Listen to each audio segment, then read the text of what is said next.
ఎప్పుడన్నా కానీ మనం పండించిన ధాన్యానికి ఎప్పుడైనా కానీ మంచి ధర వచ్చానా? రాలే. కరువు డబ్బులు లేకపోయా, పండించిన ధాన్యానికి మంచి డబ్బులు రాకపోయా. కానీ ఈయన వచ్చి మళ్ళొకసారి మన భవిష్యత్తుకు ఆయన భరోసా అని చెప్తున్నాడు. ఈరోజు ఈయనొక్కడే దురదృష్టవంతుడు అనకనీకలే. ఎందుకంటే రాజశేఖర రెడ్డి కూడా మధ్యలో 5 సంవత్సరాలు ఉన్నాడు కదా.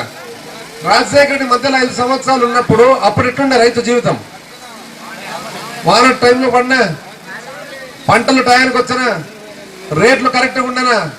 సో ఇది చూసుకున్న తర్వాత మనం ఏమర్థం చేసుకోవాలంటే, ఎవరి పాదం అయితే అదృష్టమైన పాదము, ఎవరైతే మనకు ఉపయోగపడతారు, ఎవరి అదృష్టం అయితే మనకు మంచి జరుగుతుందని చెప్పి చూసుకోవాలి.